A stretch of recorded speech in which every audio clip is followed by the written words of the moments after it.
ఇక తదుపరి రాశి మనం చూసుకున్నట్లయితే కుంభరాశి. మరి కుంభరాశి వారికి కూడా ఈ అమావాస్య పంచగ్రహ కూటమి తర్వాత ఈ రెండింటి తర్వాత మరి వీరికి ఎలా ఉండబోతుంది అంటారు? ముఖ్యంగా ఆదాయం పరంగా ఎలా ఉంటుంది అంటారు? తప్పకుండా అమ్మా, ఇక్కడ పంచగ్రహ కూటమి అనేటువంటి విషయాన్ని పక్కన పెడదాం కాసేపు. గురువు మార్పు అనేటువంటిది మనకు మే నుండి జరిగింది. మేలో ప్రిడిక్షన్ ఆల్రెడీ ఇవ్వడం జరిగింది, మే నెలకు సంబంధించింది వీరికి ప్రేక్షకులకు. మరి ఇప్పుడు ఈ యొక్క కుజుని మార్పు ఉంది. ఎస్పెషల్లీ కుజగ్రహము 1వ తారీఖు నాడు మీనంలో నుండి మేషంలోకి రావడం జరిగింది. దీంతో పాటుగా బుధుడు, శుక్రుడు, అదేవిధంగా సూర్యుడు, గురుడు ఎట్ ద సేమ్ టైం ఇక్కడికి చంద్రుడు కూడా రాబోతున్నాడు. ఇది పంచగ్రహ కూటమి అయినప్పటికీ 2.5 రోజులలో చంద్ర భగవానుడు వెళ్ళిపోతుంటాడు కనుక మనకు అవసరం లేని విషయం. 5 గ్రహాలు మీరు జన్మించినటువంటి సమయానికి ఒక దగ్గరనే ఉన్నట్టయితే ఇబ్బందులు ఎదుర్కొనేటువంటి పరిస్థితి ఉంటుంది. కనుక తప్పకుండా ఇక్కడ ద్వాదశ రాశులకు సంబంధించి మరి యొక్క జూన్ నెలలో, జూన్ అమావాస్య నుండి జూలై అమావాస్య వరకు ఈ యొక్క జ్యేష్ఠ మాసంలో ఏ విధంగా ఉంది అనేటువంటి విషయాన్ని మన యొక్క వీడియోలలో క్షుణ్ణంగా తెలుసుకుందాం. దానికంటే ముందు మీరు చేయాల్సింది ఏమిటి అంటే వ్యవహారిక నామం ఏమిటి, జన్మనామం ఏమిటి అనేది కనుక్కోవాలి.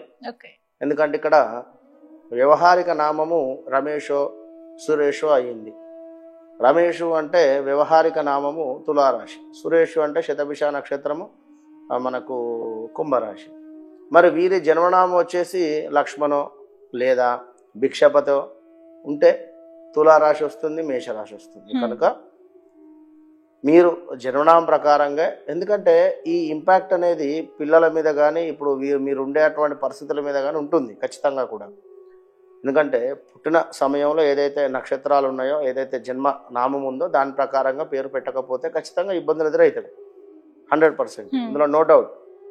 ఎందుకు అంటే మీ ప్రొనౌన్సియేషన్ ఏదైతే ఉందో దాని మీద ఒక 10 to 15%, 100% ఇంపాక్ట్ అనేటువంటిది ఉంటుంది అనేటువంటి విషయాన్ని గమనించుకోండి.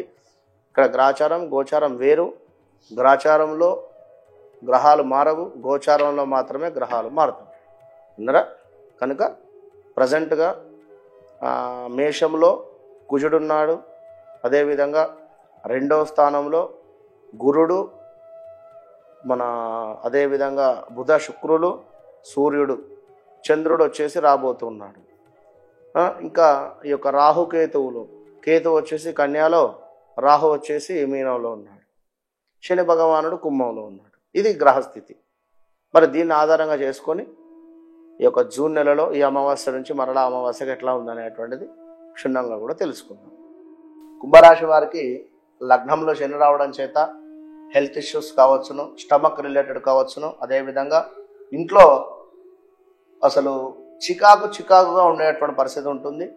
కుంభరాశి వారికి మరి ఈ యొక్క వివాహము ఒకవేళ కాలేదు, వివాహ సంబంధించినటువంటి విషయాల్లో ముందుకు వెళ్ళాలి అనుకుంటే మీ ఇంటికి రైట్ సైడ్ నుండి సంబంధాలు కానీ తూర్పు నుండి కానీ వచ్చేటువంటి ఛాన్సెస్ ఉన్నవి. మీకు ఈ యొక్క తండ్రి లేని సంబంధం ఏమైనా వచ్చేటువంటి ఛాన్సెస్ కూడా ఉన్నవి. ఎట్ ద సేమ్ టైం ఈ యొక్క కుంభరాశి వారికి చాలా జాగ్రత్తగా ఉండాలి. పంటి సమస్యలు వచ్చేటువంటి పరిస్థితి ఉంది. వాహన ప్రమాదాలు పొంచి ఉన్నవి. మిశ్రమ ఫలితాలు అయితే ఉన్నవి వీరికి. గురువు 4వ స్థానంలో వెళ్ళడం జరిగింది. మరి గురువు 4వ స్థానంలో వెళ్ళడం వలన హౌస్ రిలేటెడ్ చేంజెస్, ఇల్లు మార్చాలి అని కానీ లేదా గృహం నిర్మించుకోవాలి అని కానీ ఇలాంటి ఆలోచనలు వచ్చేటువంటి పరిస్థితి ఉంటుంది. ఇక్కడ ఇప్పటి నుండి గృహము నిర్మించుకోవాలి అనుకుంటే మాత్రం పని లేట్ అవుతుంది. లగ్నాత్ కుజుడు ఉన్నాడు కనుక పని లేట్గా అవడము, ఏదైనా బ్యాంకు లోన్స్ పెట్టుకున్న రాకపోవడము, లేదా లేట్గా రావడము, ఆ బిల్డర్ ఎవరైనా మనకు సహకరించిన బిల్డర్ దొరకడం కానీ ఇలా లేట్గా పని అవుతుంది. 2024 మే దాకా ఇంతే ఉంటుంది. కనుక కొంచెం ఆచి తూచి మీ డేట్ ఆఫ్ బర్త్ పుట్టిన సమయం ఏదైతే ఉన్నదో దాన్ని చూసుకొని అందులో దశ అంతర్దశలు ఏవైతే ఉన్నవి, భుక్తి ఏదైతే ఉందో చూసుకొని ముందుకు వెళ్తేనే మంచి ఫలితంగా చెప్పుకోవచ్చును.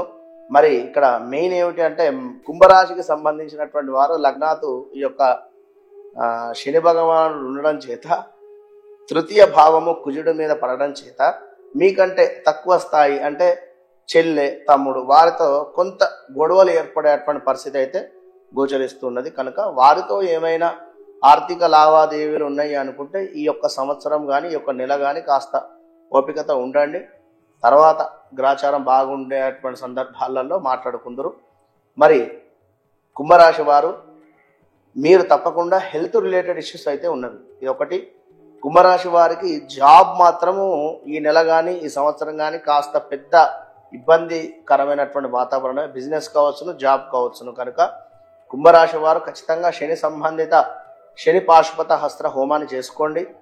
ఇది రుద్రము అదేవిధంగా శని మంత్రము రెండు కూడా కలిపి హోమంగా చేయడం జరుగుతుంది. దాన్నే శని పాశుపతం అంటారు. కనుక దీని వలన ఎంతో కొంత విముక్తి కలిగేటువంటి పరిస్థితి ఉంటుంది. ఎందుకంటే ఇంట్లోనేమో వివాహం జరగటం లేదు, ఇంకా వీనికి వివాహం జరిపించాలి అనేటువంటి టార్చరు, బయటనేమో నీకు ఎప్పుడు పెళ్ళవుతుందా అని చెప్పి ఫ్రెండ్స్ మన ఎక్కిరించేటువంటి పరిస్థితి. ఇక ఉద్యోగంలో స్ట్రెస్ ఎక్కువగా ఉంటుంది. ఎంత పని చేసినా పైనుండి చివాట్లు ఉండేటువంటి పరిస్థితి. ఇట్లా మొత్తం మీదనైతే కుంభరాశి వారికి కొంత గడ్డు కాలంగా చెప్పుకోవచ్చును. కొంత మీరు ఓపికగా ఉండండి, కొన్ని రెమెడీస్ చేసుకుంటూ ముందుకు వెళ్ళండి, మంచి ఫలితం ఉంటుంది. గురువుకు కూడా శనిగలు దానంగా ఇవ్వండి. తప్పకుండా ఎంతో కొంత మార్పు మంచి ఫలితం అయితే ఉంటుంది. All the best.